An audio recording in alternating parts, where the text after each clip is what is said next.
অপরাধ করেছেন, অপরাধটা প্রমাণিত হয়েছে, আমরা টিকিটে পেয়েছি, ভাড়াও আছে। তো এটা কি কি মনে হয়, এটা কি অপরাধ হয়েছে? আপনার অপরাধ হয়েছে। আচ্ছা, অপরাধ যেহেতু হয়েছে তাহলে এখন পানিশমেন্ট হবে বিআরটিএ অ্যাক্ট অনুযায়ী। এটা কত 80 সেকশন 80 না?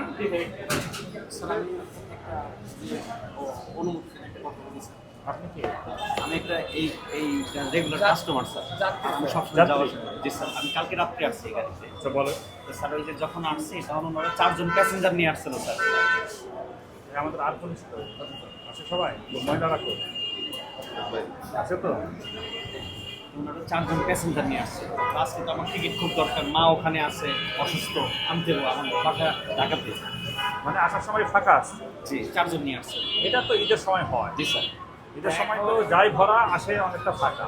তো স্যার এখন যে একটু বিষয়টা বলি যে আপনারা যে কার্যক্রমগুলো করেন বা ঈদের আগে যদি আপনারা চার্টগুলো দিয়ে দেন আমরা অবহিত থাকি। চার্ট তো দেওয়া আছে, এই চার্ট আমি শুনেন, এই কথা আমাকে বলতে পারবে না। এখানে স্যার এই চার্ট আমি গত বছরও কিন্তু এই টার্মিনালে দায়িত্ব পালন করেছি। গত বছর আমি নিজে অনেক কাউন্টারে চার্ট দিয়ে গেছি। এখন আমরা তো এখানে কাউন্টার আছে শত শত, হাজার হাজার, সব কাউন্টারে চার্ট দেওয়া পসিবল না।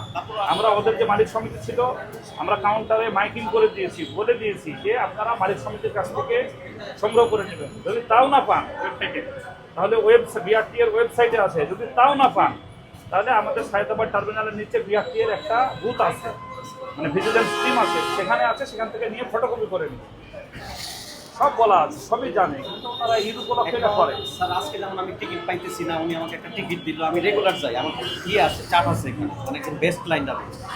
এখন দেখা যায় আমি রমজানের মধ্যে তো টিকিট পাই না কোথাও, আমার ভাঙ্গে ভাঙ্গে যাইতে হবে, আরও টাকা বেশি যাইব। আমাদের দেশটা তো স্যার এরকম না, সর্বক্ষেত্রে জনগণের দিকে সবাই দেখে। একটা সময় আসলে হয়তো এটা নিয়ে একটু তৎপরতা থাকে, পরে আবার যা তাই হয়ে যায়। আমি একটু বিনয় না, করতেছি স্যার। বছরের অন্যান্য সময় কিন্তু ভাড়া আরো কম নেয় ওনারা, এটা আমরা জানি, কারণ তখন যাত্রী পায় না। তখন যে সরকার নির্ধারিত ভাড়া ওর থেকেও কিছু কমই নেয়।